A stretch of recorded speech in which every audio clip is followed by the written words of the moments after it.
Hi, Ben. Hi, Ryan. What's going on? Not much. What's going on with you? No, what's going on with you? Nothing. Nothing's going on with me. Oh my God, there's another person. Where am I? I'm stuck at a computer on a podcast. Yeah, we actually figured out how to record you and bring you into the studio at the same time. Yeah. It only took us like the past 20 minutes, and by us, I mean Ryan, as usual. Thank you for that, Ryan. Anytime, man. Anytime. Glad to have you, Alex. You're back again. Yes, as the #1 fan, the foremost and probably leading fan, I'd say, of Starting Topic. The first ranked, if you will, in a hierarchical system. I don't know. I think Elijah's trying to come for you. Eric's pretty blasé about it, to be honest. He's got to chill with whatever. Well, I'm Ryan, has been said. This is Ben, this is Alex, and this is Starting Topic. Welcome. Hi, listeners and watchers and people who are on Spotify and the other things that we always have to remember to say at the beginning of the episode. Like, comment, subscribe. This week, I think I'm going to talk a little bit more about silksong. Not much, because I've made progress, but I can't talk about a lot of the progress that I've made. I'm going to talk about my 3D printing endeavors. That'll be fun. They're over here. I just realized there's a screen here again. To our regular listeners. Over everything in my domain, so you're just hovering on screen in between us. We used to work a lot harder to make the illusion of like the screen being the actual screen that's next to us instead of just should I be like a superimposed image over it. Left and right at each of you when you talk and like pretending I'm making eye contact with you, because I wouldn't be, to be clear. That would help us, because I'm looking at that screen right now instead of like the camera. Okay. So when Ben talks, I look at this wall, and when Ryan talks, I look at that wall. When I talk, I'm probably going to end up talking about Metroid again this episode. To anyone who actually gives a crap about it, I finished the Metroid 2 presentation. Oh, I thought you meant the game. I've beaten Metroid 2 a bunch of times. I beat it twice this week. My presence was requested to assist in the Metroiding. Yeah, as I mentioned before, Alex and I will talk about Metroid a lot, and the last Metroid episode, I was saying Alex can join us when we talk about like Zero Mission or Super Metroid or like any of like, those ones that I know Alex loves. And I'm like, okay, Alex, which one did you want to join in on? He's like, I wanted to talk about Metroid 1. Like, you didn't even give me a chance for that one.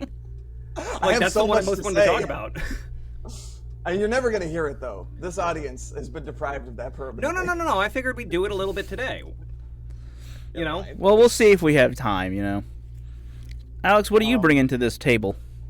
Yeah, it's weird, because we had thought when I'd next make my appearance, it would be another hater episode. I don't have enough hatred in my heart at this moment. Not for unless media, we want anyway. to skip. Yeah, we could. We could skip straight to talking about Metroid Other M, I suppose. That'd be a little jarring for the audience. I don't want to talk about that yet. I want to build up to it. I'm good. Last time I was here, I talked about a tabletop role-playing game called the 7-Part Pact by J Dragon, and I thought, hey, what if, every time I'm on the show, I could tell you about another tabletop role-playing game. And for this one, I decided to tell you about the game Traveller, which I think is very cool and would love more people to know about. Hell yeah. How much do you know about Traveller? Literally nothing. Okay, I know a little bit about Traveller, because obviously Alex has told me. It is like the original sci-fi RPG. Hey, don't spoil it. I mean, you're right. Yeah. Like, that's what we'll get into it, Ben. Don't worry about it. Well, okay, we're bringing into it. So, what is Traveller? Tell us about it. We're going to go into it now? Topic. Yeah, this is our starting topic. I don't want to spend too much waffle. Let's not start the topic, damn it. Oh my god, okay, go down. All right. I'm not disagreeing. And it will appear to the audience as though I'm reading off a teleprompter, because I have notes in the center of my screen. Yes, Ben's right. Traveller is a science fiction RPG. It was made by a guy named Mark Miller. It's really fucking old. It was first published in 1977, just 3 years after D&D. And it's actually not the first sci-fi game, but it is the first one that anyone ever actually played. Much like original D&D, it came in a small box set containing just 3 little black booklets, like really tiny staple-bound zines with no artwork in them. And since then, it's had about 12 editions or so, depending on how you count it, and it's changed hands between like a bunch of different publishers. But that classic 1977 version is actually my favorite, and that's what I want to tell you about because I played 2 campaigns of that. I'm gearing up for a third, and I love it. Um, yeah, if you know nothing else about Traveler, the main thing you will hear about it is that it's the game where you can die during character creation. Um, which Oh. is Okay, no, true. time out. You need to elaborate Whoa, on that. whoa, whoa. Okay, there we go. You need to elaborate it's on that. very, it's very funny. There's a lot more to it than that. Um, I guess I could explain that first. So one of Traveler's many innovations is that it was the first game that ever had a life path character creation system. So you don't just like roll up your character or make decisions about like what things you want to take, but rather you kind of play through a mini game that generates their whole life up to the point where the campaign begins. Oh. And Okay. yeah, so in Traveler's case, it's assumed that players will be veterans of either the armed services or something adjacent, like being mercenaries or part of the merchant marines. And you enlist in a service, and then you perform a term of service that's 4 years. And every term of service, you roll dice to see if you survive. And if so, then you roll to see what new skills that you learned, and if you got a promotion and you rank up. And at the end of your term of service, we determine if you're eligible to re-enlist for another term if you want to, or you could say I'm done. Or if you do really poorly, they might just boot your ass out. That happened to me after like my first term of service. Okay. But yeah, and there's a push your luck mechanic where you could choose to keep re-enlisting for more and more terms, but every time you do so, yes, you're going to get more skills. You might get a promotion in your rank. You'll probably get a lot more goodies for your what's the word, like your severance from the military, but you might die. That is great. Okay, so you know what that reminds me of?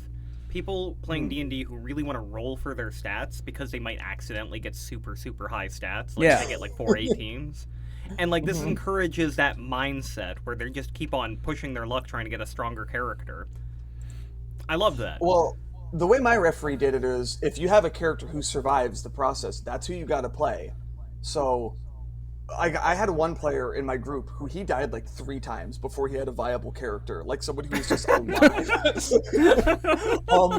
But then later in my second campaign, we got a character who got the mythical god stats, where he came out of it. His full title was Mr. Professor Dr. Baron Admiral Chief Engineer Ambassador Shotgun Specialist Solomon. Because he did literally the maximum number of terms of service possible before like you have to retire. So he's like an old man, but he got promoted every term of service, and he just rose through the ranks of like the Imperial Navy, and he came out of it with everything, and he had like this kept alluding to this like terrifying secret backstory where he was like an insane like Paul Atreides war criminal who'd like blown up planets and stuff and was now like assumed a false name and everything, but every now and then like an NPC would recognize him and they'd be like, oh god, oh shit. My character wasn't all that. His stats I rolled were really good. He did terrible in the army. He was a burnout fuck up, but it doesn't matter. Like your stats don't matter. The most overpowered quality any traveler could have is just being played by a really proactive and creative player. And so that character managed to survive through 2 full campaigns, which is insane because Traveler is an extremely deadly game. If you get hit in combat even once, there's a very good chance he will die instantly. And he's been shot like 4 times and survived every time. Damn! Nice. That is some drama. Yeah, it's so good. And I don't know, I didn't even get the chance to tell you like what Traveler's even about, but like I'm already I think selling you on just like the deliciousness of like what you find in an old school game before a lot of modern sensibilities of what makes for good design start cluttering things up. And you get something that's just like really gritty and weird and terrifying, and that's enthralling. And you learn to like love your character way more when they've been through shit than if you had just like made up whatever cool backstory for them that you had wanted to. Yeah, no, I think that's really dope. I've never, like I guess I've never heard of it. I've also almost never played like sci-fi RPGs. You played Mothership. I know that because Yes, that was it. Yeah. Alex is the famous person in the RPG sphere. Oh no, you don't Oh, want me to bring that up? that review has been taken off of the internet. You cannot find it. You cannot read it. Wait, you Mothership took is it a down? great game. I took it down like last January, dude. Like, I didn't realize you took it down. Yeah, we weren't checking. well, other people were. Trust me. Mothership is a great game. It's excellent. Zero flaws.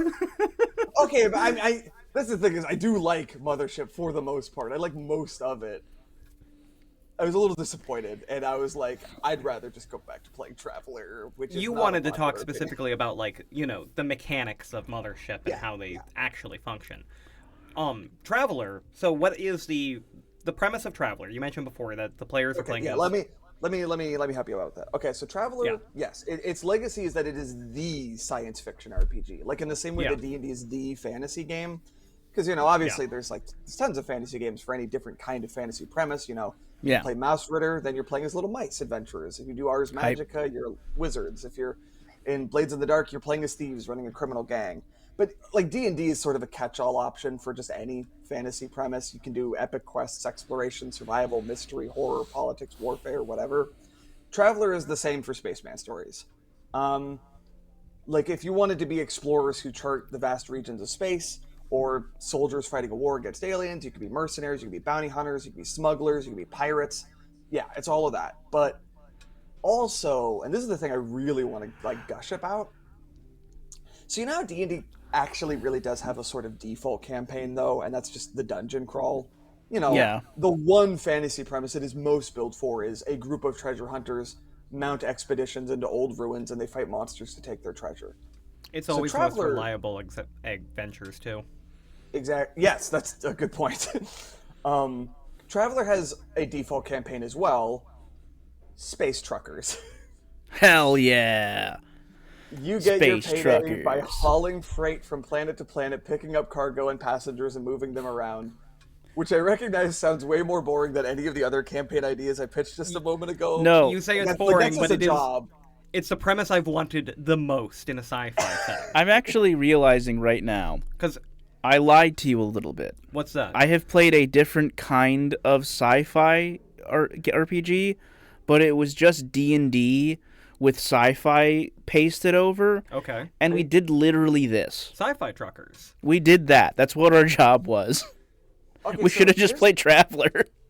Traveller is a really influential game. Like I said, it came out in 1977, and it is the sci-fi game. It's influential on things in popular culture that you might even be surprised by. Like, for example, do you know the TV show Firefly? I do know the TV I show have heard of Firefly. a TV show called Firefly before. Believe it or not, it was actually based on a Traveller campaign that Joss Whedon played in college. Oh, I did not know that, actually. That's really cool. While Firefly is also just about a starship crew who hauls freight around, like, it's super fun and adventurous, right? It's full of swashbuckling and crazy hijinks and stuff. The second right? you mentioned it, I was like, this just tracks instantaneously. But like it's also very grounded and gritty. It's very far from the space opera sensibilities of like Star Wars or Dune. The video game Starfield also heavily based on Traveller, although I do understand that Starfield is not the most well liked game. But Not I'm on going to this explain podcast. it'll make sense. It'll make sense. So yes, the core setup of Traveller. I'm going to mostly parrot. I'm going to shorten an explanation given in this one blog post called "On the Four Table Legs of Traveller" by a blogger named Sir Poli, where he explains sort of like the engine that runs it. And it all starts with mortgages. So the central driving mechanic of Traveller is that you make mortgage payments for your starship. The assumption, the assumption is that all the players are part owners of a faster than light capable starship that is more expensive than any one person or any 10 people could ever afford outright. So just like when buying a house, you have to take out a mortgage with a bank. To give you an example, so my party, our ship was valued at around 37 million credits. And that meant that every month we would have to pay the bank about 180,000 credits. Now, you're like, how much is a credit in this setting? So for reference, a set of lockpicks costs about 10 credits. And automatic rifle costs 1,000 credits. And a ground car, like what you drove to get here, costs 4,000 credits. And we had to pay Okay. We had to pay 180,000 every month, which is to say our monthly payment was equal to the value of about 45 cars. Okay, I don't want to be reminded about how fucking difficult real life is right now. I want to escape into a Oh, fantasy. that is not what Traveler's for. In addition to mortgage payment, there are smaller fees. You know, you got your life support like food and water, crew salaries, fuel, ship maintenance. But like the mortgage is by far the largest single expense, so that's really all I'm going to focus on. Plus, I'm sure Um, the ship gets damaged over time. oh, so we started with a fueled up and fully crewed ship. Character creation started me with 20,000 credits, and if I were just doing this by myself, I'd have it by the end of the month to multiply that by 9 times. No fucking way. Um, if with the numbers that we had, if we had successfully made our every single payment on time, it would Oh wait, take one sec, one six. sec. Sorry, the occasionally you cut up a little bit with some gargle. I just want to make sure that we can hear everything you say. All right, go again. Gotcha. If we had successfully made every payment on time, which we didn't, it would have taken us 16.75 years to pay off our ship in full. Like I, s- it's a mortgage. It's like a mortgage on your house. It takes about as long. We played in roughly real time, so like we played once a week, and every week represented 1 week in game, and we played for about a year in our first campaign. So we shaved off 1 year off of that almost 17. Wow. Um, That's okay, awesome. okay. So you start the game with serious debt. What is good about that? Well, debt leads to trade. The fastest way by far in Traveller to make money is to interact with the very well fleshed out trade rules. So each spaceship has a certain amount of tons of cargo it can carry, and each world has a list of trade goods for sale at various prices. So the clear way to raise that 180 grand was to speculatively buy trade goods, pick up passengers and freight, deliver mail, and so on. And the rules are pretty generous. Like when you stack modifiers, it is possible to reliably quadruple your principal every time you reach a new planet, which is about once per week. Mm.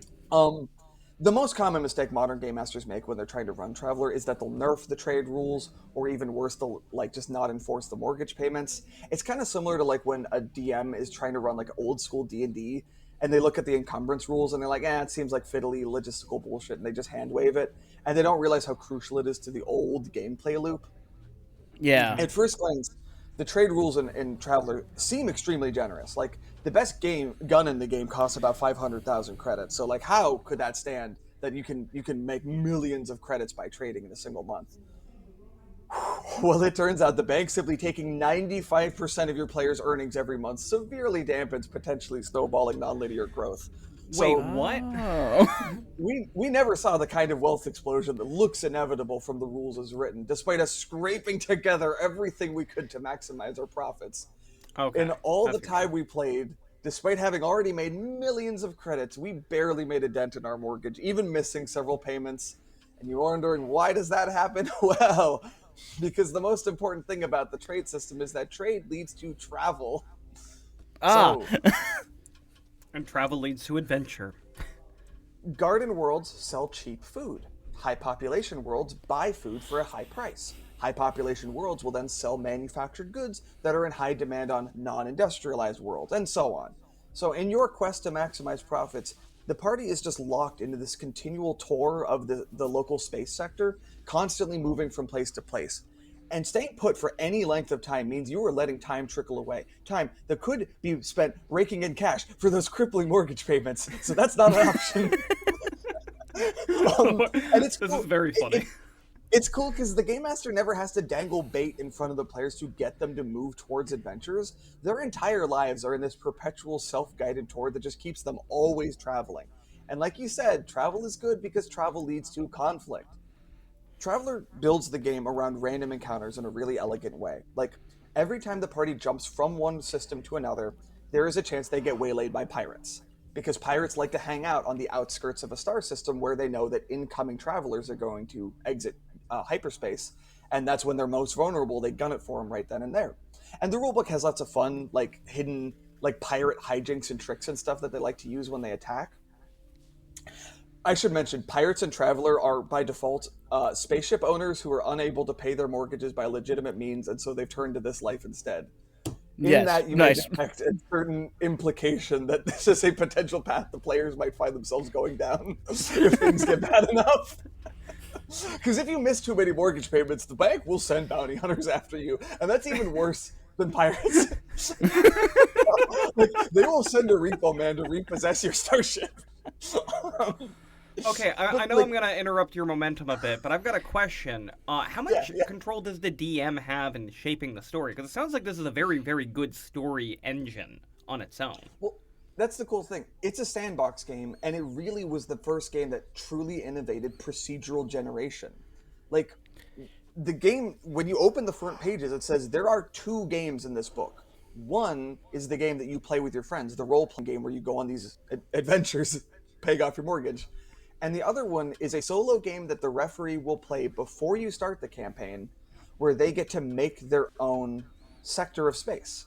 And they're going to follow this procedure to generate it randomly, but in a way that's going to have a certain logic to it.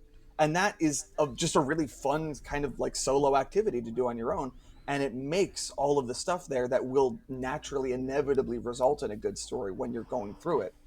Furthermore, when you're actually in play, there's just so many resources in the game for random encounters and the kinds of things that might happen during random encounters. Lots of tables that you roll on. So I think this works way better in an RPG than in a lot of video games. Because in a video game, procedurally generated content has this reputation for being a little bit bland, right? You Yeah. know that Yeah. it's always going to be very formulaic.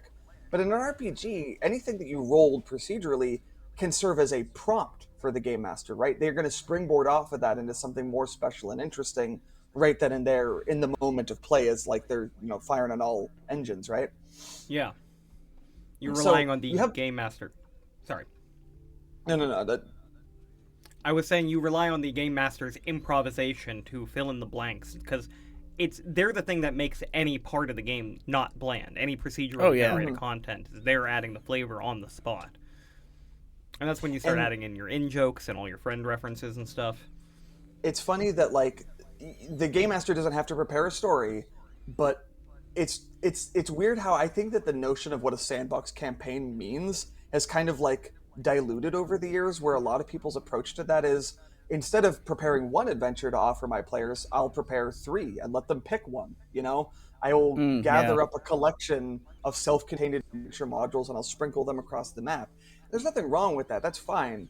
But even then, you're still just like, they went up to whatever pre-prepared, pre-packaged adventure, and they've triggered the button that activates, let's now start playing that adventure. Uh huh. Traveller doesn't have that. You're just playing in this universe. And just the things you do will have consequences that create drama, if that makes sense. Yeah. How viable is it to play a Traveller campaign in various established sci-fi settings? Like if you wanted to play in the Star Trek universe versus the Dune universe, Star Wars universe, the Metroid universe.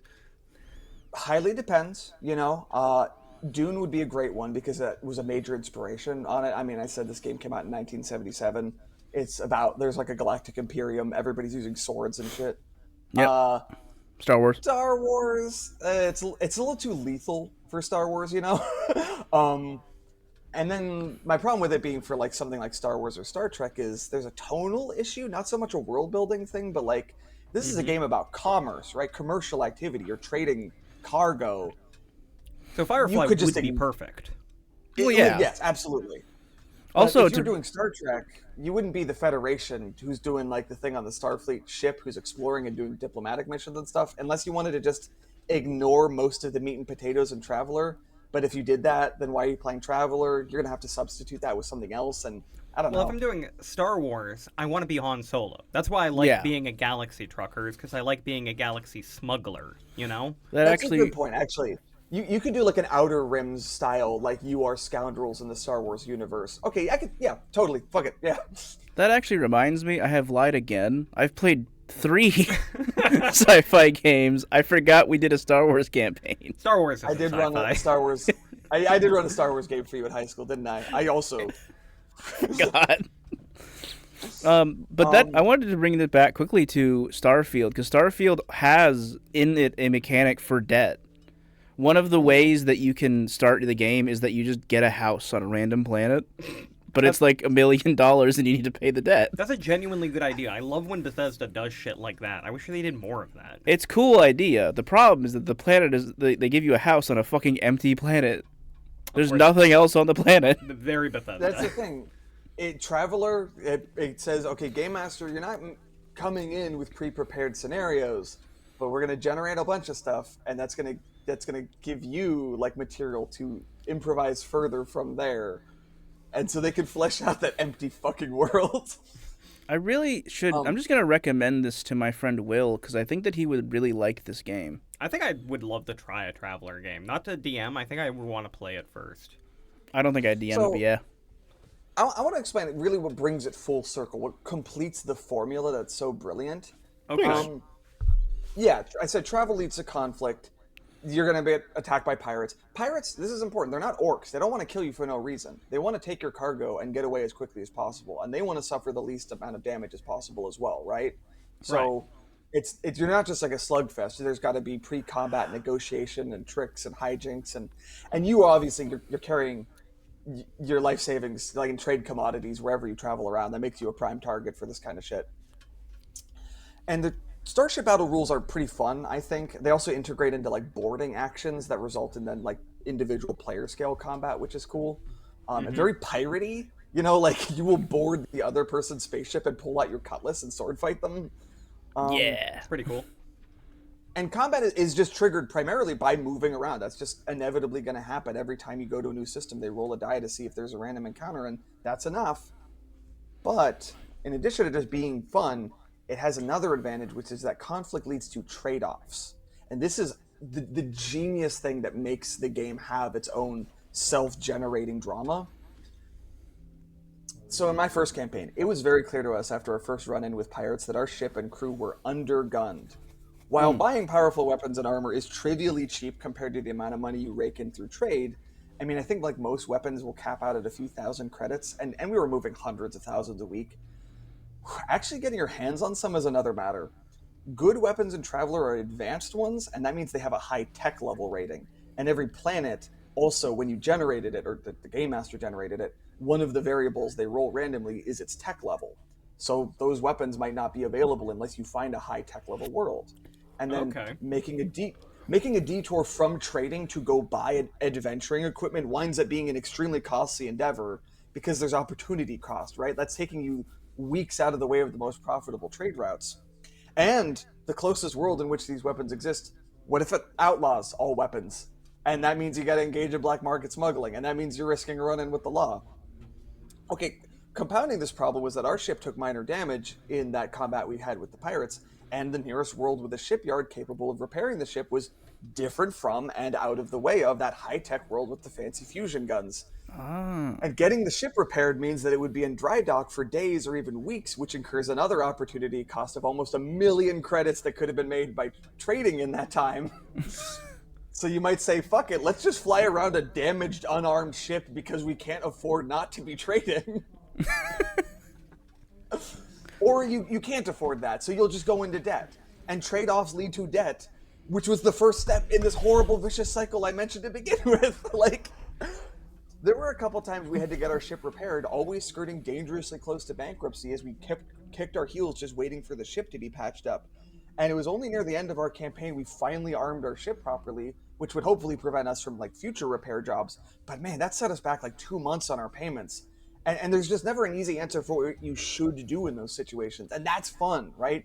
The Game Master never has to be annoyed that we were messing up the plot or anything, because there is no plot. It just happens as the natural consequence of these factors clashing with one another. And it's fucked up.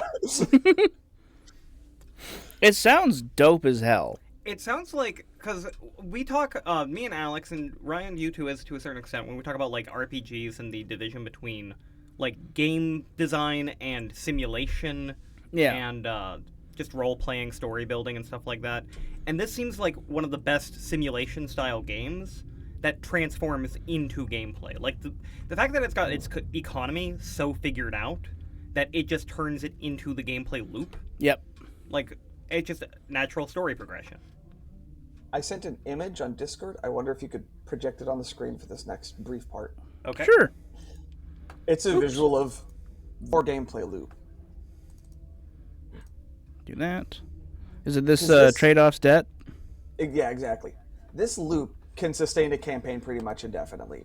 Now, as a game master, you can and maybe should also still, create your own content, an adventure or a job offer or whatever, and you can prepare it to be implemented during the session. And what you do is you just kind of attach it to one of those steps of the loop. Like, for example, maybe when the players arrive at a new planet, at the starport, they meet a patron who has a job for them. Or maybe while their ship's getting repaired, they get an opportunity to go do some asteroid mining or to salvage a wrecked ship. Maybe when they're traveling, they encounter a civilian ship that's being attacked by pirates. Oh, but there's actually a spy among the civilians, right? But like, even Oh. if you didn't have any pre-scripted content, you could just sit back and let the loop take care of providing entertainment, And Yeah. to bring this back to mortgages, if your players don't have the threat of having their spaceship repossessed by the bank hanging over them, like the sword of Damocles, then the whole system breaks down. The game master now has to do all the heavy lifting of providing character motivation to go explore new planets. They need to And write D&D adventures. exactly. And it's cool because like as we played the campaign, we started small and we only had like our first couple of jobs and met a few people. But every new job, every new planet we travel to, we meet more people, we meet more factions, and we've done more things, and we've made more enemies. And it just slowly evolved into this complex and volatile web of gameplay elements that was constantly in flux. The sector we were in eventually got embroiled in like a civil war that we didn't align ourselves with either side of it.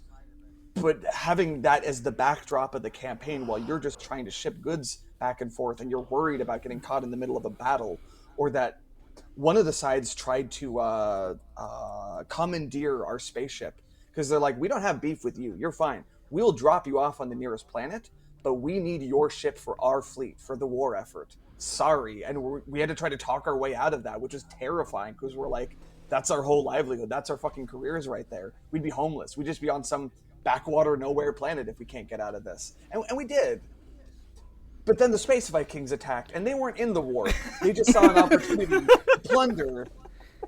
And they got a super weapon that was going to be able to blow up a planet. And we're like, okay, we're not really political, but we don't want to see that planet blow up, so we have to go stop the Space Vikings with their super weapon.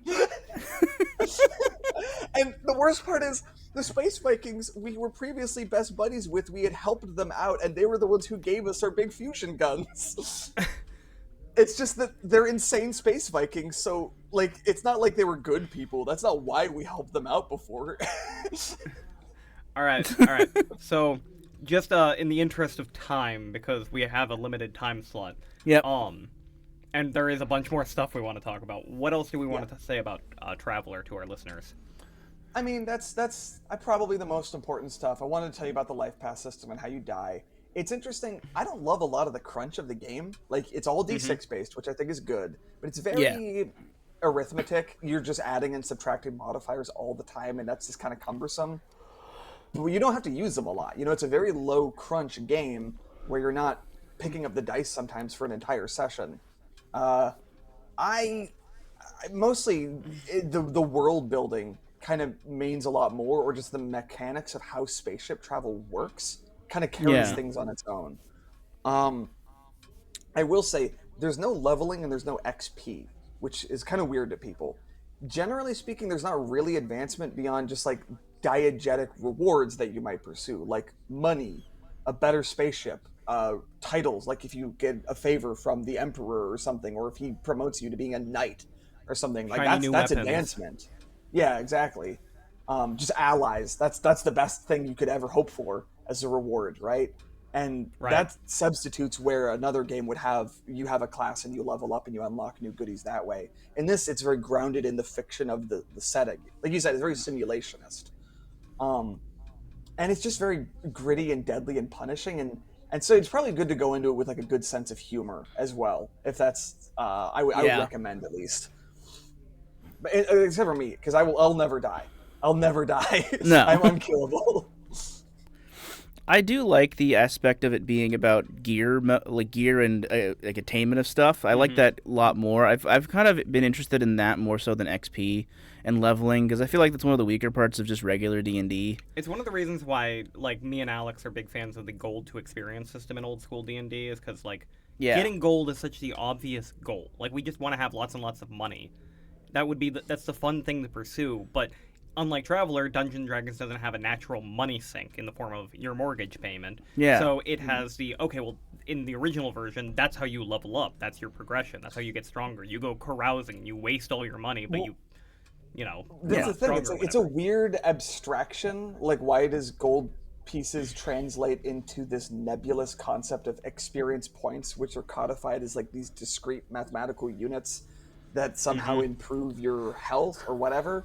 And Traveller just looked at that and said, okay, the actual incentives at play for like what factors are driving you to take certain actions, all very good, but can we find a way to ground that in the context of the game world itself instead of this weird metagame abstraction called XP? What if it's just the reason that you're always trying to look for money is because you need to pay a lot of money because you're debt? Perfect. It works. I mean, we can just use that for D&D. Just start out the session. You're all in debt. I do think I might try doing that with Fist after I look into Traveller. Ooh. Because I love Fist. It's not uncommon as a premise in a lot of OSR old school games. Electric Bastion Land explicitly, that is actually part of character creation, is everybody generates their debt. I think it's like, or maybe it's like whichever player is like the had the most debt is the one who's also the group's employer starting out or something like that. That's really funny. But again, the legacy of Traveller, yeah. Which version do you recommend for new people? Is it the first still, or is it just like...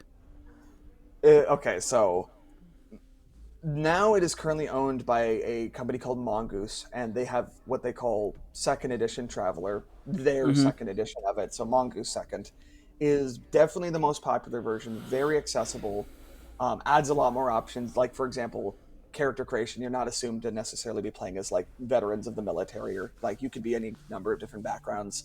You can't die during character creation, but you may be horribly injured during it. Ooh, that's still good. Yeah. That creates story Yeah. stuff. And that version is definitely very accessible, streamlined, cleaned up, modernized, good. I just like the original because it's like real slim and the jank has its own kind of appeal, if that makes sense. Yep. Yeah. Sure does. Plus, it's not that crunchy. I mean, it comes in a thin paperback book for the rule book. Yeah, okay. So it's not super complicated. Cool. And you can get on DriveThruRPG, probably other places, what's called the Classic Facsimile edition of Traveller for free, I believe. Like, it's just a free download, and that's the original 3 core rule books. Yeah. That's accessibility. Well, actually, before I forget, an addendum on last episode, just because we're talking about cost, that VR, the Virtual Boy that I was really excited about. $100. Yep, only playable with that thing, and it costs $100. Fuck Nintendo. Sure. Fuck Nintendo. My whole thing is that I want it to be accessible to people. I want them to be able to play a piece of history easily. Like that. That's what I want. Like Traveller being free on DriveThruRPG, because the original version. Because why would you pay a lot of money for that? That is, mostly a historical interest, mostly an RPG enthusiast interest. And why the fuck would you pay $100 for a bootleg Virtual Boy? Like, fuck off. Yeah. Oh my god. The universally worst hated console pretty much ever, besides maybe the Ouya. Okay, I want to hear about your 3D printing endeavors before we start talking about Metroid for what I presume will be the rest of the episode. Probably. I'm going to start with Silksong, though. Okay, yeah, Silksong. Because I can't update too much. I have reached a screen that says I completed the game. Oh. So you beat it. I did not say that. I said I have reached a screen that said I completed the game. So, spoilers for the original Hollow Knight. The final boss isn't even close to the final boss. Like, you can go fight the Hollow Knight after you find the three dreamers or whatever. Yep. But then the actual ending, like the actual final boss, you have to go through like a second half of the game to get the 2 parts of the Void Soul or whatever to unlock the Radiance boss fight. Yep. Like there's a huge amount of game after the final. This is my quotations. I don't know if it's being. I have a question, actually. So I'm talking over you, Alex. What did you say? I have a question. Is this more like in Metroid Zero Mission, where there's just secretly a third act of the game, but it's obvious, or is it more like it's not obvious Castlevania, or is it more like Castlevania Aria of Sorrow, where it's possible to just get to a credit screen, think you won, and never even know that you had to unlock the secret third act of the game. Okay, more like that, but even more like Symphony of the Night, where the way you unlock the second half of the entire fucking game is by just exploring the corners of the first half of the game to find the gold and silver ring so that you can take them to a certain room to unlock a certain thing to get a certain thing for the final boss. It literally works exactly like that. It works exactly like That is also pretty much what you would expect in Silksong. Oh, it does that too. Joy. It does you have to do a specific set of things. I had to look it up because I thought I had done everything. Turns out there was one thing I hadn't done, which I didn't know I needed to do, and I didn't look into every single level as much as I should have. But I have reached a screen that says I have completed the game, and I have made it to Act 3. What is your feelings at this point of the game? I love it, but the more I play it, the more I get why there are people who are not into it. Okay, so you know when you pulled up to the studio and I was already there and I was on my phone texting? Yeah. I was texting my brother, not Alex, my other brother, about Silksong and how I just reached Greymoor. You know Greymoor, listeners? That's right after Hunter's Rest. You remember 2 weeks ago when we talked about my progress in the game and it was Hunter's Rest? Yeah. Well, I finally got to the next area because that's how little I've been able to play this game. And it's getting to the point where it's really tedious for me. There's mice enemies in Greymoor that take 3 hits to kill. They're mice, dude. They're fucking mice. Whatever happened to one-hit kill enemy, basic enemies? Every single fight is an involved fight. There's goddamn crows, goddamn bats, okay, that fly around you as you're trying to do platforming, and you can't just kill them in one hit to, get them out of the way like you would be able to in, I don't know, Ghosts and Goblins. Yeah, so, for me... this was just oh, this is what it is now. I've accepted it. I know how the game works. I'll bait them, I'll kill them, I'll do what I need to do, and then I'll dodge them as best I can. But I think that the first part of the game, before you get, the dodges and some of the other movement abilities, can be really punishing for people who aren't as into hard games. I just want a damage upgrade, dude. That's gonna... If it's gonna be a while, I'm gonna be kind of upset. Is gonna be a while. I mean, so my big problem with Silksong right now is that I don't have the energy to fucking play through the difficulty stuff. I need a few hours of uninterrupted playtime where I'm not going into it tired because I just got off of work or something like that. I have tried to play on my Switch, and during my free time, do the classic handheld style gameplay, and you can't do that. I need more time to just sit and relax and get into the feel of the game. I need a warm-up session before I can play because that's how involved it is. And I kind of just wish you would, kind of tone it down. Like I said, I think this is going to be very polarizing, more polarizing than I was expecting it to be. Mm-hmm. There's going to be people who really, really liked Hollow Knight 1 who just can't get into Silksong because I think the difficulty is higher than a lot of people are expecting. You're trying to say, Alex? I was going to say, when I listened to the last episode and you guys were talking about Silksong, it made me really nostalgic for when I tried to play Hollow Knight, and it made me think, oh, maybe I should give it another shot, because just you talking about the world, that's the only thing that appealed to me, was the notion of getting to explore a new huge Metroidvania world. Mm-hmm. Just sounded like it would hit the spot. But the reason I stopped playing Hollow Knight after 20 hours was because it was so fucking hard. I wasn't good enough at it because I'm not that good at games. And the thought that I couldn't even hack it in Hollow Knight, I can't even fucking imagine how hard Silksong is. I just have to assume that I would literally never be able to play it, which is awful. A big thing, I was trying to text Nick, Ghosts and Goblins is a way harder game than Silksong. It just is. It is way, way harder, but it's also very playful. Mm-hmm. When, people might call it unfair. I call it mean-spirited often the time, but they're playing a joke on you when they do shit like have the platform move out from underneath you as you're mid-jump or shit like that, Yeah. It makes dying way more fun. Whereas Silksong, it's very tedious. It's I just died and now I got this run back and it's very serious and it's a bunch of hard shit that I either have to run past and to do my difficult platforming, or I have to fucking fight so that I can get my platforming done without interruptions. Yeah, it's not as fun. I'm not having fun. I'm sad about that because the world building is so good. What's her name? The main character, Hornet, is so good. Did you do what I suggested last time and go that route out of the green area? I do not remember. No, no, I did not do that because I've So- barely played since last time. I'm just gonna. I think that's been long enough. I'll be able to tell people what you find over there. Yeah. So in Hollow Knight Silksong, there are actually different weapon form. What's it called? What I call it? There's different fighting styles. Yeah.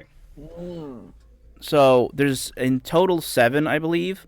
If you go up above Bone Bottom and to the left of it, behind the church that you start at, there is a little arena that you can fight. You fight the arena, and then you get basically just Hollow Knight 1's fighting style. That's so funny. It's like literally just that, but it's shorter, and that's the whole thing. That's really cool that it even has that, if I'm being honest. The game is so big. It is. It's huge. It's so much bigger than you think. It already feels big. I'm intimidated by how big this game is. There was like multiple areas that I had not even visited yet because I hadn't found them because they're basically secrets when I was at the end of the game. But you get that, and it makes a lot of the platforming way easier because it's more what you're used to. Because if you played Hollow Knight 1, you'll just like bop. Yeah, that's what I recommend if you're having a lot of trouble. And if that doesn't do it, then don't even worry about it. It's okay if it just sort of fizzles out and you're not really that into it.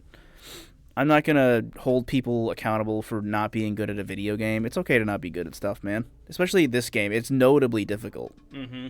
I don't, at least for me, I'm not sure how much ego regarding skill levels that other gamers have, but for me, I would just be disappointed that I'm missing out on stuff that I know would be cool, I'd find interesting, because I lack skill, and I'm like, oh, but that story, it seems so cool. And it's the same, eternal argument people have had about difficulty, especially in games like Dark Souls, is the one everyone always brings up, where they're like, but I just wish it had an easy mode so I could experience the world building and fantasy and stuff. And I'm like, at least when you guys are talking about Silksong, it does sound like that stuff would be really cool to get to experience.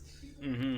Yeah, I mean, I'm on the side of... we're not going to get into that argument, but I'm on the side that stuff is okay to have an easy mode. I'm fine with it not if the developers don't want to implement it. That's up to them, ultimately. But I don't have a problem with it. I think Silksong could use an easy mode. I still don't think Dark Souls, at least not Dark Souls 1, needs one. Dark Souls 1, okay, I can see that specifically, because Dark Souls 1 is I'm not saying it's a easy. very well-tuned game, and I want to point out, basic enemies in that, they die in one hit. Yeah. Unless you're a sorcerer using a dagger and not spells. Okay, so, because obviously there's a million things to say about difficulty in games, but I think about, the two main touchstones I always think of is, these are interesting ways to handle that problem. One of them, Mark Brown of Game Maker's Toolkit made a whole video about, where he talks about how the Super Mario games handle difficulty, especially the modern ones. And in that, his main argument that why they do it so well and nobody ever complains is that it just has sort of tiers of challenge within the single difficulty mode that there is. You don't choose to play on hard mode, but there are just extra challenges for you if you want to opt into that. Like, oh, do you want to get the 3 coins or stars or whatever every level? Or do you want to, and conversely, just play as the one character, is it Yoshi, who can't die or something? Yeah, and the new Mario Wonder, instead of difficulty modes, it has, you can just choose what parts of the game you're engaging with, if that makes sense. And that's always been very effective, in my opinion. Mm-hmm. Yes. The other one I always think about is Noah Caldwell-Gervais's argument about Dark Souls already having built-in difficulty calibration in the form of your playstyle, your tactics, just how you approach the game.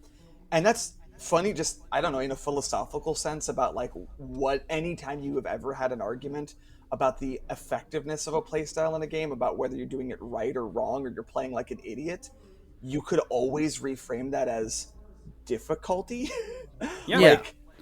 Anytime you're playing that in the most effective strategy, you could actually just say you're playing on easy mode. If you're playing something in a really ineffective, stupid way, you could just say, I'm playing on hard mode. And that's literally equally accurate. That is a Dark Souls fan's favorite thing to do, is when you say you're playing the game a certain way, you're actually playing it wrong. Did you know that? You're playing it wrong. You're playing the game wrong. How dare It's so you use weird that spells? It's only like a it's third of the character progression mechanic built in there. You're not supposed it's to so weird. engage with that.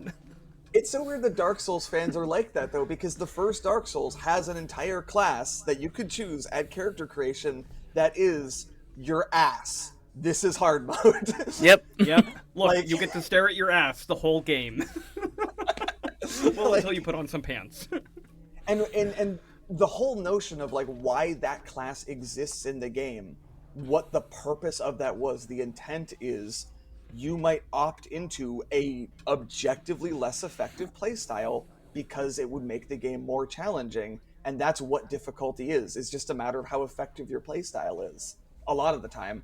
I don't know that Silksong could build that in. Like Ryan, you were saying that you can unlock fighting styles in Silksong. That's And- big. If there were fighting styles that just make the game way easier, that'd be kind of cool as There like are. an easy mode. I would So- say they could definitely do that. They could let you pick your first fighting style. Because you could pick the one that you find. I don't know if you found it, Ben. There's one in Hunter's Nest. No, probably not. Okay. There's one in Hunter's Nest. It's the most difficult one, especially when you get it in Hunter's Nest, because its downward is even worse. Oh god. It's even worse than the original. Like, it's awful. And you can't actually heal unless there's enemies. You have to hit people with your claws for them to get healed. Not dealing with that. I'm gonna No. go find the one that you mentioned, and I'll try that out. But yeah, like where I'm at right now, there isn't enough customization for me to choose a playstyle to make the game easier for me. I think make mods will fix a lot of this. I am actively using And- the spells, and I'm actively using the sub-weapons to make things easier, which I think was definitely their intent. It's like, Yeah. hey, engage with these other systems. But I am the kind of player, like, the thing is, we're making fun of Dark Souls players who do that, but I am that Dark Souls player who does that. I play in Elden without- Ring, I played all spells. I wanted to because I thought it'd be more fun, and I was. I'm wearing heavy armor, I am using a longsword and shield, and I'm not using any spells. Ever. Every time. That's Nah. always my first character. I really wanted to do I- the spells. Well, I more about this. than that. It's more like I commit to a play style, and I'm like I don't really want to use things outside of that. That I totally understand. Whether I'm choosing a good play style or a bad one, an easy one or a difficult one, it's still like I get the idea of I don't want to engage with this one subsystem that's not fitting into it. Whether that's spells or I don't know, ranged weapons in Dark Souls. Isn't that a thing? Bow and arrow. Yeah. Awesome. Okay, I want to talk briefly about my 3D printing stuff so far. Yeah, because I've been staring at this tugboat. You made a mention of something before we started what- recording. I'm What is gonna this? quickly show. I'll show you here real quick, Alex. I can show you some of the stuff. The viewers can't it see doesn't- these things, Yeah, it's funny. I You're holding it also- behind the screen here. But so you this can is- see that. But now you can see. Oh, I forgot. I also have another camera so I can view that. The quality is terrible, so I have no idea what you're putting in front of it right now. I'm suspecting that's going to be an issue the whole time. So I'll give you Show the some audience. information. Just show the audience. So what this is, this thing you definitely can't see. This is going to be the bottom part of a faction thing for our Twilight Imperium game. It's a little box that contains the planet, the cards, and the little tokens. Yeah. It's That's dope. genius. It's in complete black. I'll show Alex real quick so he can't see it. See that? Nothing? No, I Oh my god. I can't believe we haven't even talked about like one of the bigger Twilight Imperium related announcements. Oh yeah, the video game. They're making an official digital version of it. We're going to have to just wait until next week. Until next week. yeah, but don't bring the- that shit up with me around. I don't want to hear about it. The bottom part is going to be all black, and then I'm gonna make my Traveller campaign set in the Twilight the top Imperium universe. the top part is going to be a glass but clear thing, so you can see everything. It'll be really dope. I also made a fleet stand. That's what this is. If you can see it, I'll show Alex again. He can't really see it. It's in hexagonal like way. As you can see that. I didn't make this model. Somebody else did. I plan to affect this model and change it. May I? Yes, you may. It's really cool. It's really low filament. That's in front of the screen. It's really low filament cost, and it's really cool looking. And then finally, I wanted to show off the Benchy. So, if you're into 3D printing, you already know what this is and why it's important, but I suspect these two do not. Yeah, I don't know anything. So my old roommate used to 3D print all the time. My Yep. house is still filled with like random 3D printed knickknacks. So, yeah, that's what most people use 3D printing for, is just making, like, a flexible toy or something. Yeah. I don't really want to do that. I want to do stuff that's actually useful. I don't want to use waste on, like, shit that doesn't matter, unless it's a toy for my family or whatever, friends. But this guy, this isn't a toy. this is actually a reason. There's a reason this is called a benchy and not a boaty. Not a boaty, okay. There is a boaty, it's a bench. Wait, what? It's hard to explain. So a benchy, this guy is actually a little tugboat, as you can see, Ben. The reason it is in this format is because all of the stuff that you can like specifically tell. I'll try and show Alex real quick. Yeah, get it right up next to that camera. So all the little details, like the holes and the infill tops and these tiny little holes, all of these are stress tests for your printer. Oh, so it's a benchmark. It is a benchmark. That's why it's called that. And it shows you how well your printer will do with, like, making these arches, for example. And all sorts of stuff like that. Yeah, you can probably look one up, Alex. They're the most popular model of all time. I am doing that right now, and I'm also looking up the boaty and what the deal is with that. Can it float? That one cannot float. Okay. The reason the boaty exists is because there was a kerfluffle with the copyright of the benchy. But that's been dealt with over time. It's now totally available. But yeah, it's just a really cool little thing, and this is the first thing I printed on my new printer, and it was basically perfect. There's a few areas where it could improve, but it's like so close to what, compared to what I was dealing with, it's amazing. I'm so excited to do more stuff with this, and I'm learning right now at home how to do 3D modeling so that I can make my own stuff. Because I want to make a different version of where you'd hold the planets for the Twilight Imperium. I want to make a more modular version. I need to make more of these than I wanted to because there's now 29 factions. How much do you talk about this kind of stuff with our producer, Max? Not often enough. I should probably talk to him more about it. Because he was the first person I know who got into 3D printing, and he also does 3D modeling specifically so he can 3D print it. Yep. And he recently did a 3D model of something my sister drew. Like, she drew like a flamingo-looking dragon creature, and he modeled it. That's dope. It's super cool, and now I want to see it printed. I didn't know about that. Oh, you didn't know about that? I'll have to send you the pictures of it real quick sometime. But yeah, it is just a really cool project, and I love the idea of like creating your own models and toys and stuff by first 3D modeling it. Alex loves using Hero Forge to make D&D figures and stuff. Yeah. And like Hero Forge, you can buy the stuff to print it, but like if you can 3D model yourself, like you can create anything. You can create any character for any D&D campaign, you know? If you were doing that route, you'd want to go with a resin printer. A resin printer is a different thing. It makes it so that it's a lot less, more malleable. It's less, like, what's the word? Less textured, because you can hear that in the mic. I can hear that. I don't know if our listeners will be able to hear that. They definitely can. I could. It's a... It's because of the way that it works. It goes around and does the entire layer by heart or one layer at a time. Resin printer does the same thing, but it does it with resin, so it looks a lot more clean. They're what you use if you want to do minis. This would not work very well with just about any mini. Yeah, Max had a resin printer. I remember that because he had two for a while that he was using. If you guys were going to get into them, you'd get that. But the problem of those is there's a lot more maintenance to the resin because you have to make sure you wash it, you have to make sure you cure it, you have to make sure you dry it. It's a whole thing. Mm-hmm. But I don't want to take any more time talking about my awesome 3D printing endeavors, even though they will continue. Well, like I am slightly afraid we're going to end up just talking about Metroid for the rest of the episode. I'm fully expecting us for the next 45-ish minutes to talk about Metroid. I expected that. I'm not even a little bit surprised. How do we get to your thing, Ben? It would be in the my conversation with you, I believe. It's me. Though, Alex, what did you... I want to talk a little bit about Metroid 1 with you before we get into my Metroid 2 presentation. Yes. Okay. So, viewers of Starting Topic. Cool. You know that in the previous episode, Ben explained a lot about the original Metroid, which made it sound cool. But also, what's this? Difficult? Unplayable? Antiquated? I don't think so. I don't believe I used any of those words. Any of them. None of them. I didn't say any of those. Well, I am. It is all those things, and I will cop to that. But I also love that game. It's so good. And I would recommend what I think is missing when people come to it nowadays, which is totally understandable, is that the original Metroid is an adventure game.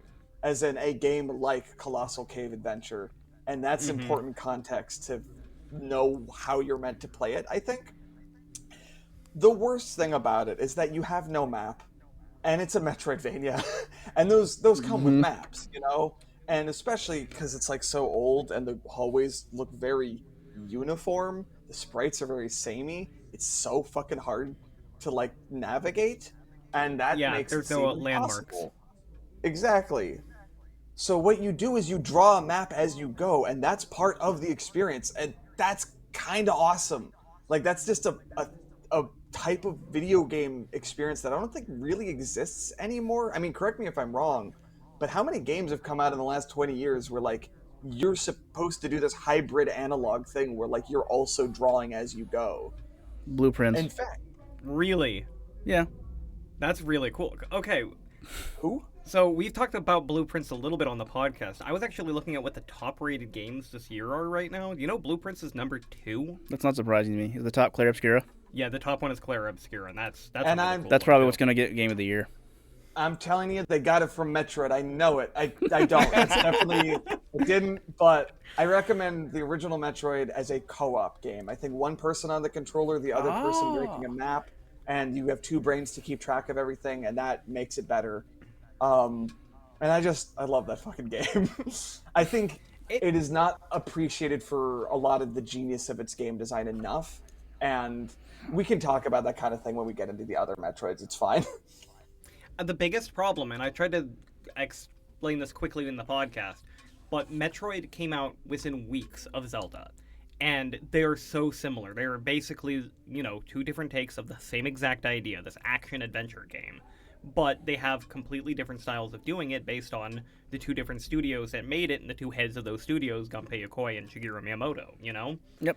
And I've played both of those original games, without any guides or anything, just drawing my own maps, and they were both really good experiences. But, Zelda was much more fun.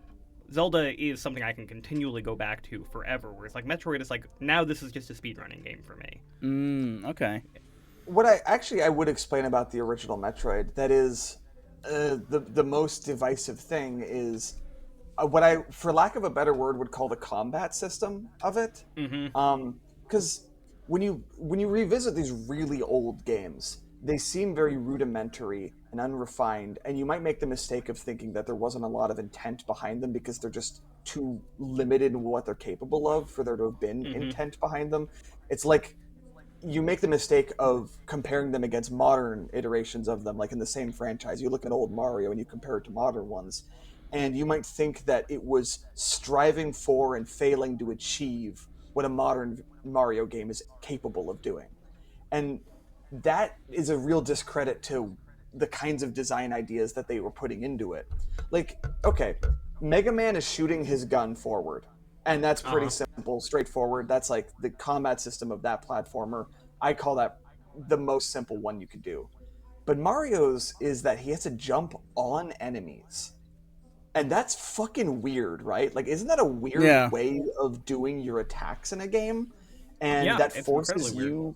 it forces you to play the game in such a bizarre way where you're not going to be able to defeat enemies unless you put yourself at a huge risk of getting damaged by them. And you have to land your hit on them coming from a direction perpendicular to where they're moving, which is just harder to time than if you were standing in front of them just shooting at them from a distance and they're walking into your bullets. Or like, take Castlevania, for example. The first Castlevania, you play in as Simon Belmont, you have a whip, and when you hit the attack button, he has this wind-up animation before he swings his whip. And so there's this delay of like a couple seconds before the attack actually executes. And that might seem like a huge pain in the ass, but that's the point. Like, that's not an accident or like a limitation of the design. That is the combat system, is mastering the difficulty of this really frustrating form of attack where you have to always attack a couple seconds before you need for it to execute, if that makes sense. Yeah. I'm gonna have to cut you off, Alex, because we do not have a lot of time. We need to get to the thing. Presentation. I'm sorry. I love it, though. I mean, it's great. Castlevania is a very deliberately designed game, and if I was talking about how well games have aged, you're gonna have to just scroll down the list until you see the Metroid 2 title. Oh. If I were to talk about how well they aged, I actually think Castlevania 1 has aged fantastically. Because it is so very, very purposefully designed, you know? Yep. Alright, Metroid 2, Return of Samus. This one came out in 1991, which was the year I was born. Oh. So this is where we start seeing how I age with the Metroid series as a whole. This year it is 39, next year it's going to be turning 40. I am 33 myself, and after we get to Metroid Fusion is when I'm going to start like really talking about how the evolution of the Metroid community evolved. All right. And how me and Alex experienced it growing up. So, you want to give me the keyboard so I can do the slides or whatever? I thought I was doing them. No, I'll do them. All right. Alright, so, first our history lesson. This will be a lot quicker than last time. Goody. Gunpei Yokoi invents the Game Boy, and from 1989 and onward, the R&D1 team becomes the Game Boy development team now.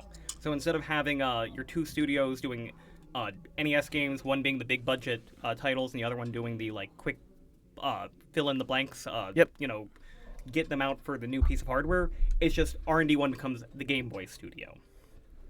So designing for the Game Boy turns out to be uniquely difficult, and many early adopting devs like Konami fumbled their earliest releases for the system. In particular, the tiny screen size needs to be compensated for, especially for action titles. Sprites have to be proportionately smaller, and visibility is a huge concern, especially for faster-moving gameplay, which is difficult for the Game Boy to render clearly in 4 shades of gray displayed in this dull green screen with a severe motion smear. Mm-hmm. The way that the handheld is played compared to other consoles is also relevant. You know how I mentioned, like, you know, trying to play silksong in small bursts? Yeah. Devs can't expect long, uninterrupted play sessions in front of a TV, and rather have to design around short, sporadic sessions that might start and stop at any time. So, here are some examples of contemporary NES games with the closest Game Boy examples. Counterpart, yeah. Yeah, and most of these, they came out pretty close to the same time. Like, I used Super Mario Bros. 3 to compare against Super Mario Land because they came out, like, back-to-back. Right. Here's a Batman game. Like, this Batman Game Boy game was one of the better first action games for the series.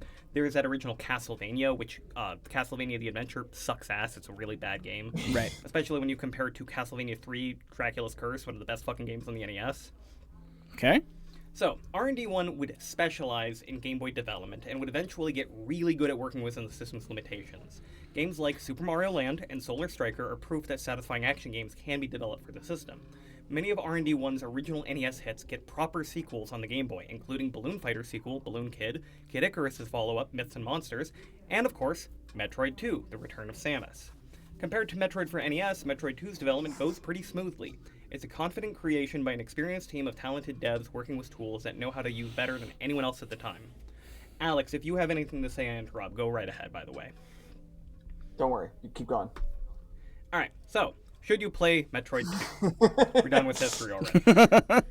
Let's answer this in 2 parts. Is Metroid 2 playable for modern gamers, or is it too archaic, which was the main question I wanted to answer with Metroid 1. Mm-hmm. And then, is Metroid 2 any fun for modern gamers? So, is it playable? Yes! Metroid 2 introduces save points and recharge stations. In addition, the world design is very friendly in that it is much more linear and only expects you to learn chunks of the map at a time. There is very little backtracking, and the map layout is good at driving the players forward without getting them lost. It's also just easier than the previous Metroid. Most non-Metroid enemies are far less aggressive, and rooms are less hazardous. I feel this game is perfectly playable for modern gamers, and without my usual concessions like, well, you need to draw your own map, or don't be afraid to look up guides for some parts. Like, I played this game without drawing my own map like I did for Metroid 1. You don't need to do that to play this game. Right. Though it will help, because you can get lost. Is it fun? Now listen here, you little shit. Games don't have to be fun to be good. Okay. That's never a good opening to the argument, Ben. Nope. No, hold on. And not every game should strive to be fun all the time. What every game should strive to be is compelling. Whether the experience is pleasant or unpleasant, it should compel the player to want to keep playing. Fun is a very shallow experience, and plenty of games manage to be fun without giving a player reason to stick around for more than a few minutes. For anyone that is invested in the idea of video games being seen as art, the first step of that is engaging with them at a level that challenges your notions of comfort. And let's be clear, Metroid 2 is art. If I were to make a video games or art argument, Metroid 2 would be my second case study after Missile Command. Metroid 2 is one of the most moving experiences I've ever had in the gaming hobby. It might not be very fun for most of your playthrough, but I still consider it an extremely compelling game. Metroid 2 doubles down on all the aspects that gave the first Metroid such an intoxicating atmosphere.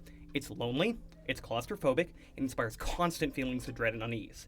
The world is hostile, all available paths lead Samus deeper and deeper into the heart of darkness. The nature of Samus' mission has her battling a truly exhausting number of dangerous alien monsters, and the overall experience is both laborious yet nerve-wracking, tedious yet anxiety-inducing in combination. This sounds very dramatic. It sure does. All of this leads up to one of the best endings in video game history. Could I Like cut I in said, now? yeah. I don't want to accidentally preempt anything you might already have, but I want to point out so many of the subtle touches in the game that really reinforce that do deserve praise, because, like, yes, you said it repeated things that were successful at, like, making the first game creepy and claustrophobic, but, like, no. Metroid 2 takes it so much further. Like, So much. that small screen that makes it so fucking hard to see anything adds so much to that. Or, like, the music. When you start the game, the music is this triumphant melodic theme, but the further down into the planet you go, the weirder and just less music-like it becomes. Eventually, All right. it devolves I'm into just gonna this, interrupt you because I'm gonna repeat everything you're saying. Okay. All right, no, you're good. So the first thing I love about Metroid 2, if you did not know this already, Ryan, is the premise of the game. Do you know what the premise of Metroid 2 is? Is it that she landed on a planet? So the story of the game is essentially this. After the first game, Metroids are deemed too dangerous to exist, and the Galactic Federation decides to have the entire species exterminated. Right. To make that happen, they don't do something reasonable, like blow up the planet that they're from, or like create like a targeting virus or something like that. No, they hire Samus to eradicate the entire species by going down to the planet and personally killing every single Metroid by shooting it in its stupid Metroid fucking face. Okay. Each and every single one until the entire species is extinct. I see. Okay. So, as mentioned before, Metroid 2 team at R&D were very experienced at Game Boy development. Despite the Game Boy's small screen, Metroid 2 uses surprisingly large sprites. Samus is actually larger than in her NES debut, but the game is balanced around this. This strong contributor to Metroid 2's claustrophobic feel that Alex was literally just talking about. There are plenty of tight and winding tunnels. There are also several massive cavern rooms which you can only see part of because of the tiny screen. Yeah. The limits of screen real estate. This simulating the experience of like limited visibility in the darkness. The structure of Metroid 2 is very different from its predecessor, specifically to compensate for experience of playing on a Game Boy. Samus traverses the caverns of SR388 by progress. Her progress will occasionally be blocked by a lake of acid. After killing all the currently available Metroids, the acid lowers, revealing a new area with more Metroids. Nearly all the upgrades are found in the first three areas, and later areas are much smaller and more focused than earlier ones. There is no reason to go back to previous areas after clearing them, so Samus is constantly traveling downward, deeper and deeper into danger. Metroid 2, this is what Alex is about to fucking start gushing about. Metroid 2 deserves an award for its sound design alone. While the game opens with this triumphant and hopeful track that eventually gives way to more discordant and uneasy music, as well as these bizarre alien soundscapes that closely resemble the esoteric noises of a world underground. There is effort put into helping the player navigate the world with aid of sound to compensate for the game's lack of color. The experimental soundtrack strongly contributes to Metroid 2's eerie, unsettling atmosphere. While you play, the droning low-energy warning sound effect that increases in tempo to signify how close dying Samus is, it actually causes the Game Boy to lose a sound channel, so it's incorporated into the game's music at various points. The sound design and the OST were composed by Ryoshi Yoshitomi, who also did the sound design for Wario Land 4, a soundtrack that deserves its own 50-plus minute video essay, which was already made by a YouTuber named Geno7, which everyone needs to watch, because Wario Land 4 soundtrack is the most amazing thing ever created. The title track is a brilliantly composed piece that acts as an emotional parallel to the experience of playing the game, and the music that's played at the ending is incredible, but we'll get to that later. So, let me try to speed through this a little bit. Metroid 2 tells most of its story through the environment. Several power-ups you find have, like, complications. For instance, like, the spider ball is in a temple that's been buried underground, and you find it, like, in a pile of debris. Whereas, like, the spring ball was swallowed by an alien, and you have to, like, defeat the alien in order to get it. The different ruins are nicknamed by players based on like what they see. Like the one area is called the temple, or another one is called the waterworks because of all these pipes. There's like a lot of storytelling going just by the visuals alone. The deeper Samus goes into the Heart of Darkness, the more aggressive and numerous the Metroids become, while standard enemies become rarer and rarer to the point where they just stop appearing entirely. The very final area appears to be this alien laboratory where the Metroids were first bred. There's a statue in it holding the Ice Beam, the Metroid's one weakness, but it's been smashed by something before Samus arrives. Alright, let's talk about Metroids. Okay. I fucking love Metroids. Alex, you love Metroids? Yeah. Yeah.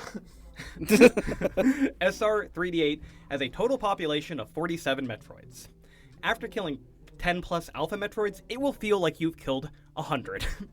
If you're shooting for the best ending by completing the game under 3 hours, that means you're fighting a Metroid on average every 7 minutes. There are several types of Metroids, but they're extremely tough, fast, and deal far more damage than any other enemy. The weakest type of Metroid in this game is still stronger than any other non-Metroid enemy in the game. The end of the game especially is dense, with an exhausting number of Metroids. You will find yourself constantly low on health and ammo fighting Metroid after Metroid after Metroid. And this is where I point out, no, it's not fun. It's stressful and it's exhausting. Each battle becomes a drain, a gauntlet with no rest stops. This oppressiveness is very calculated with great meticulousness. So, I want to go through all the different Metroid types so that you can learn about Metroids. I have the original art, the in-game sprite, and the new redesigns, because I think the new redesigns are really cool, and I want to actually sell you on these. So, the original Larva Metroid, which are in the original That's game. the one that everybody knows. That's the one everyone knows. Yeah. But these are the ones you probably don't know. Alpha Metroids. Alpha is the first life cycle stage of the Metroid after the larva, and it's actually weaker than a larva. It takes the same number of missiles, but you don't need to freeze it with the Ice Beam, and it doesn't have that life-draining attack anymore. So, like alphas in real life, they're actually kind of pathetic. Oh, by the way, for our viewers, the number listed next to it is the number of them you have to kill throughout the game.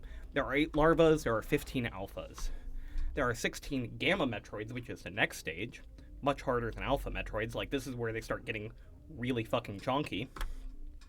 Zeta Metroids, I am really glad there's only 3 of in the game because they are ridiculously fucking fast. That new they are art's basically dope. full-on boss. Yeah, it's got a very Xenomorph style redesign. And Omega Metroids are giant fucking monsters, and you have to fight 4 of these things back to back, and it is awful. And of course, the Queen Metroid, which is our final boss's game, which I always thought was the coolest goddamn design of all time. I like the art on the left. I don't know if that's the new one or the old one. That's the old one. I like that one more because it makes it kind of look like an alligator. Yeah, right? I always thought of it as being like a giant alien dragon. Yeah, that's also fair.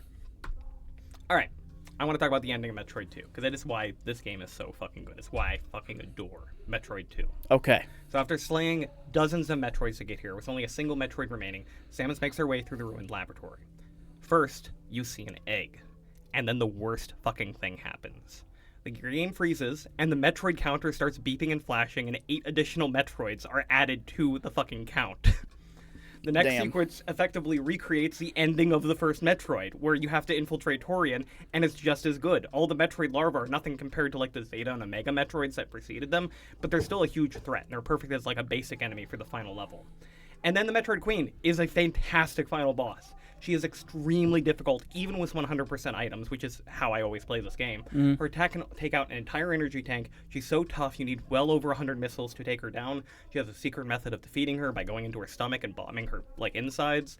And there's an escape route if you just want to fucking leave the fight and recharge and try again later. Oh, that's really cool. I want to. The ending of Metroid 2 is very famous. Ben? Yeah? I wanted to point out another thing about the final boss fight that's amazing. Yeah? The game removes your ability to pause during the final boss fight. Oh my god, I forgot about that. That's pretty dope. That's really mean is what it is. Alright, so the ending of Metroid 2 is very famous. After defeating the Metroid Queen, Samus encounters an egg, only for it to hatch in front of her and the newborn baby Metroid to imprint on her. Samus spares the last Metroid and the galaxy is at peace. And if you're like me, you probably would have envisioned this ending the way it was presented to you at the beginning of Super Metroid. A cutscene. The reality is that there's still one more area of the game left to play out after this. Oh. This is the only time a Metroid game does not end with a timed escape. The final sequence has no enemies at all. It is the only segment where you continuously navigate upward and not downward. The only obstacles are strange crystal-like barriers that the baby Metroid happily gobbles up for you before returning to hover around Samus and make those adorable chirping noises it makes. So, where once you were utterly alone, descending into the dark, now you have a companion and are finally going upward. Where you once made progress by killing, now you can only make progress by nourishing life. The music that is played during this sequence is titled The Metroid Hatchling and is one of the most interesting tracks composed in video game history. I'm not going to play it for you. Yep, we can't. Well, we can't for our listeners, but also because I think you need to hear it in the context of the game, because otherwise, it's just Game Boy music. Yeah. But in the context, it is this beautiful and yet really strange piece of music. It consists of a simple set of rising chords that play repeated in rounds over themselves, like, row, row, row your boat. It switches between 3-note and 4-note time signatures several times during the track. While the main melody is deceptively simple, the backing notes grow in complexity, causing the song to just lose syncopation, causing it to lose itself into this serene chaos. For Alex, I know you'll understand this, but the ecstasy of Gold from The Good, the Bad, the Ugly?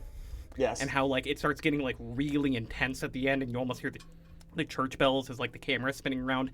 It has that same kind of effect. The effect is both harmonious and yet discordant.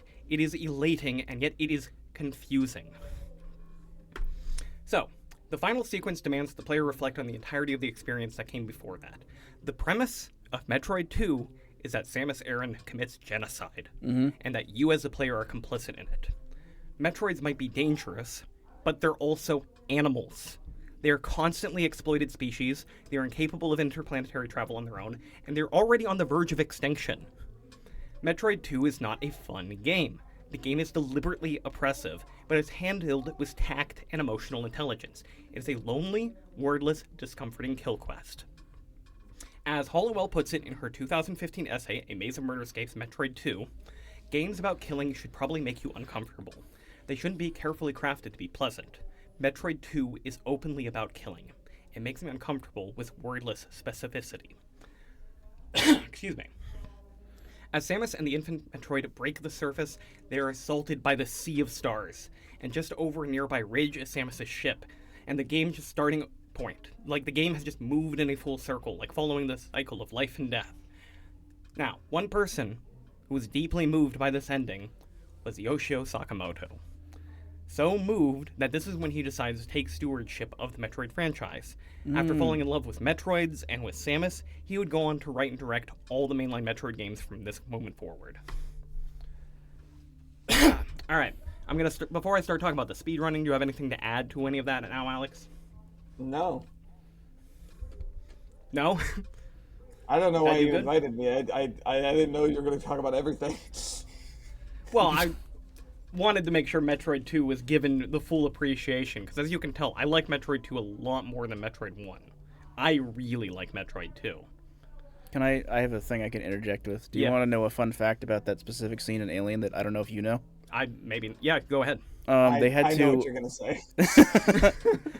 For that scene in specific, Sigourney Weaver refused to shave her pubic hair, and they had to airbrush all of it out during the filming because they could see it and they wanted it to be clear. Oh my god. Because every they were single fucking frame. Cowards.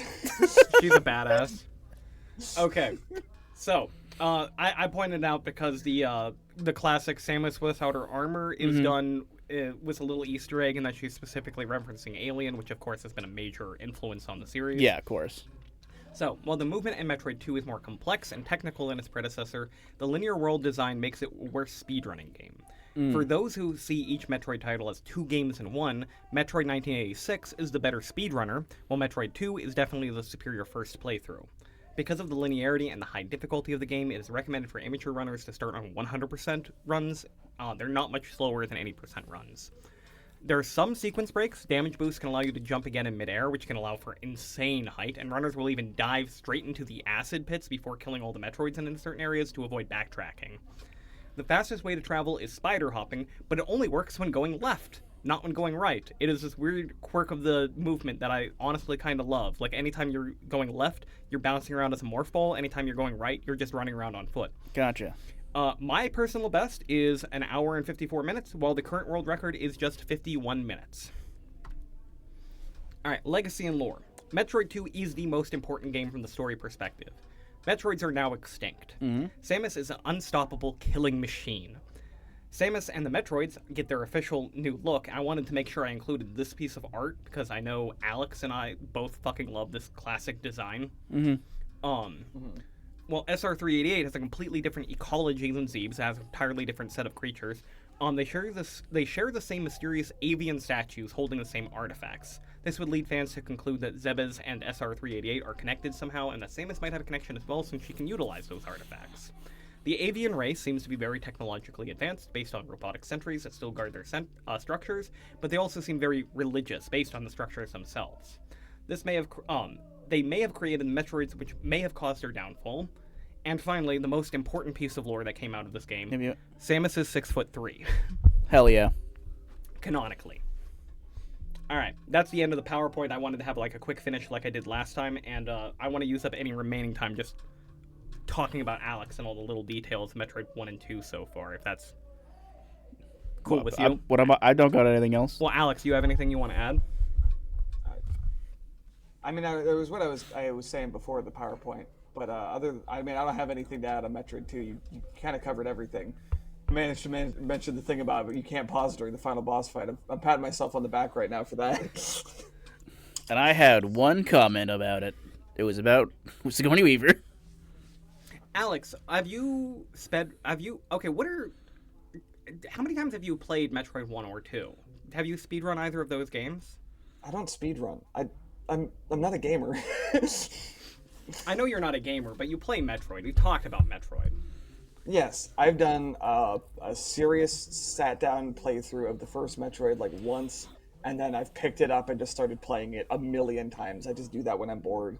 I've never played the second Metroid. You've never played it? No, not the original version, no. I mean, I don't have a Game Boy or Game Boy Color. I think I could now play it on my Switch probably, but... Yeah, I didn't want to get into it, but Metroid 2 has two famous remakes, which I want to talk to. We'll get to that later in the series, like when it comes out. Exactly. Well, one thing I plan on doing, I'm thinking about doing, I should say, is I have to beat silksong, like actually beat it. I want to do that, and then after I'm done with that, I think I'm gonna try and go through a few of the Metroids. I'll probably start with one, just so that I get the feel. Well, Alex, what would you recommend?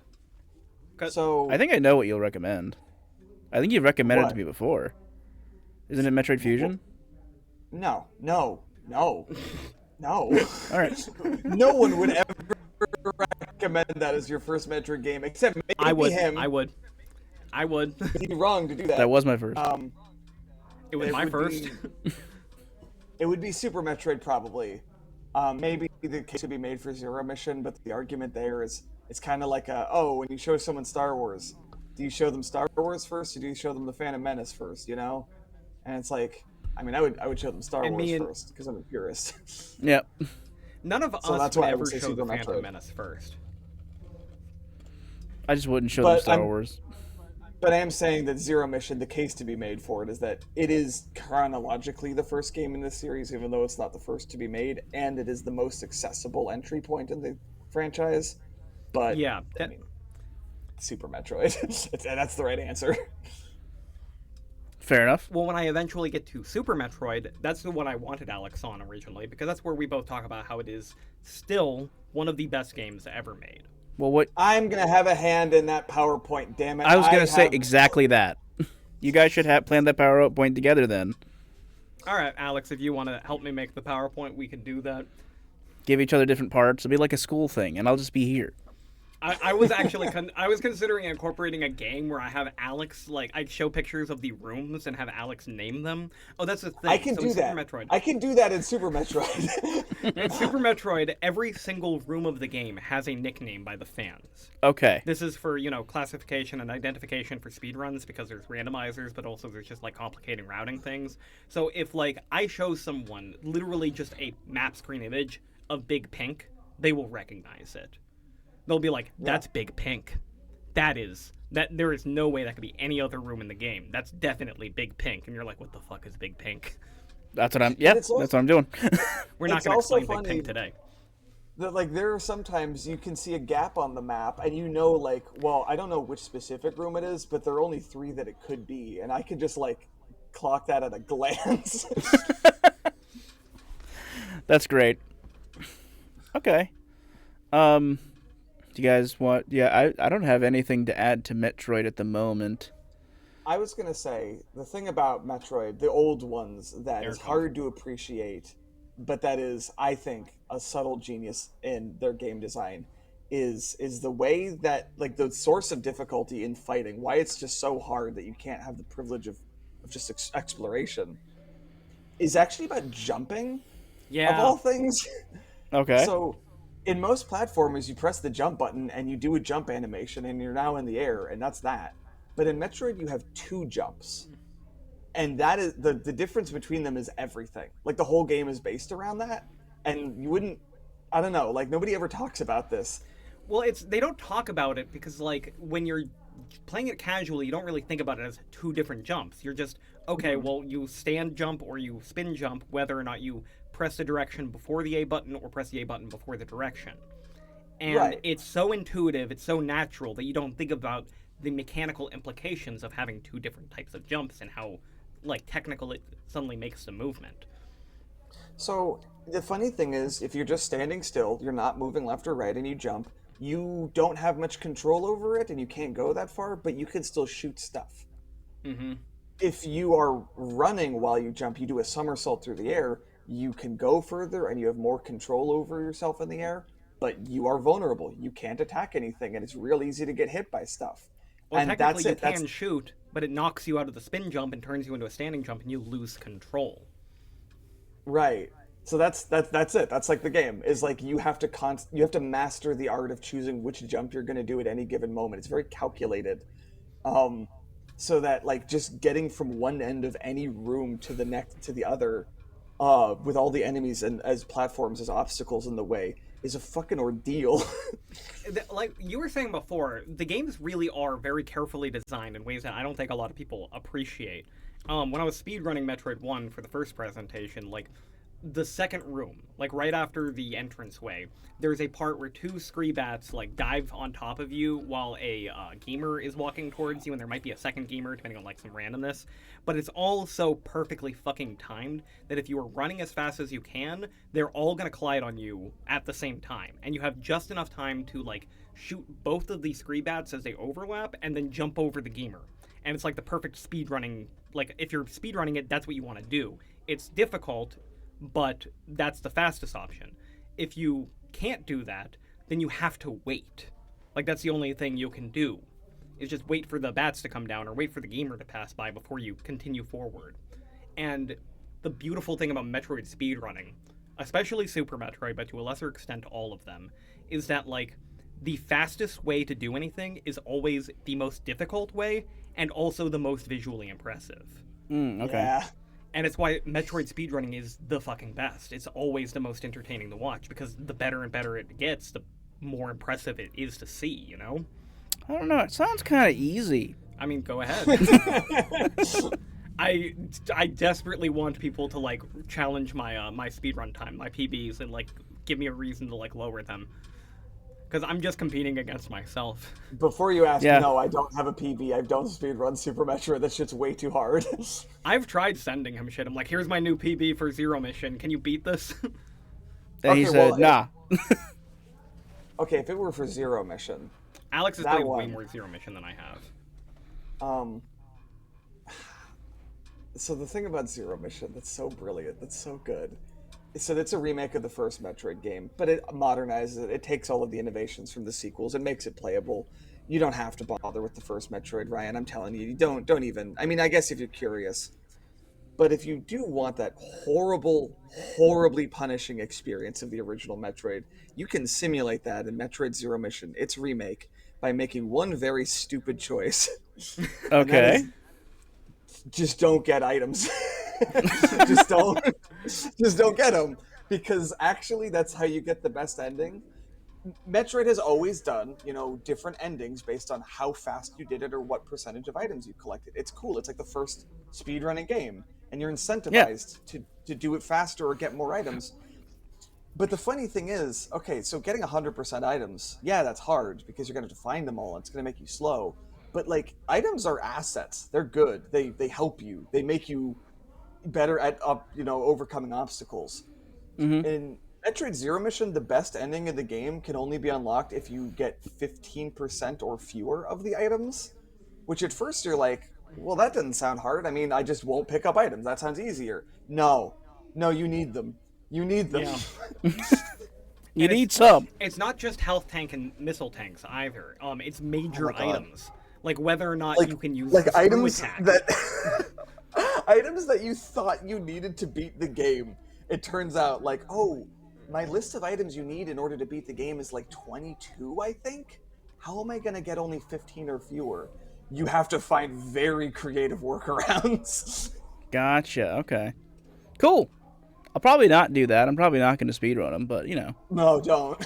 I mean, no, yes, do, okay? After beating any given Metroid game, give yourself a little bit of time and just try speedrunning it. It doesn't take that long. It's not a question of it taking that long. I don't want to do it. Well, it's like the simplest commitment to just see how this game sings. Because when you replay it, it's that riding a bike. You don't forget. Suddenly, when this was one of the most arduous, confusing experiences you had before, you can get through it effortlessly. Not effortlessly, but like when I first speedrun Metroid Fusion, I was like, okay, under 2 hours, I can do that. That's not going to take me long. I can do that right now.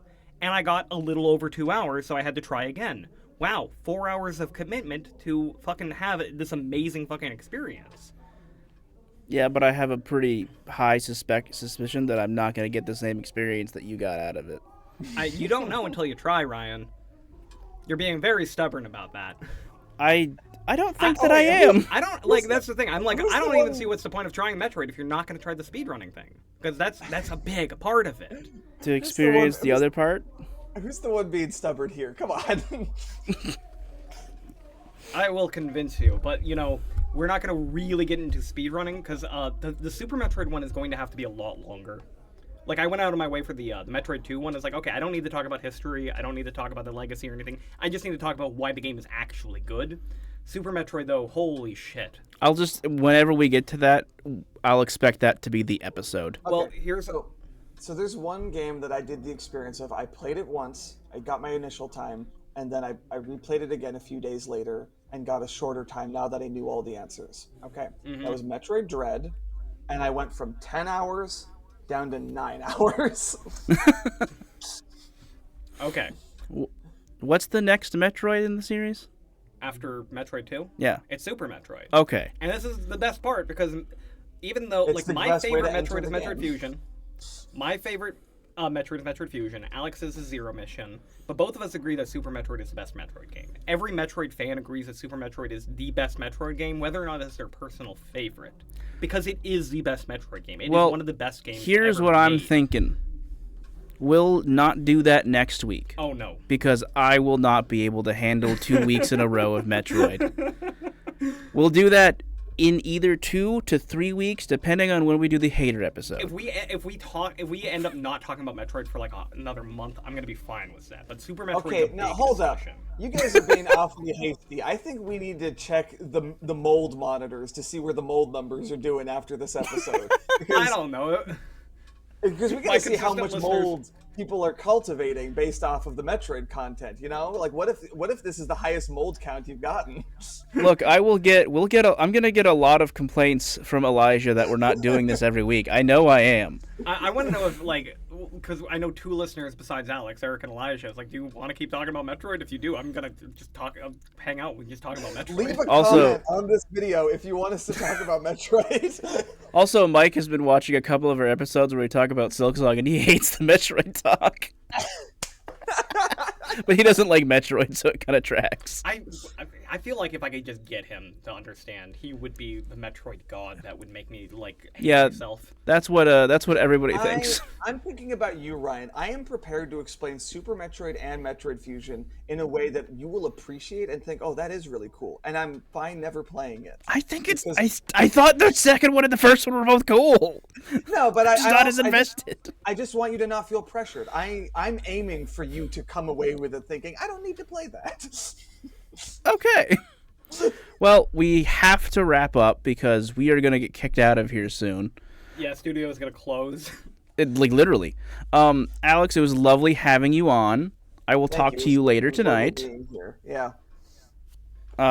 Bye, listeners. Ben, Bye. say bye to your brother. Bye, Alex. Say bye to the audience. Bye, audience. All right. You don't get a bye, Ryan. I don't need a bye. I demand a bye.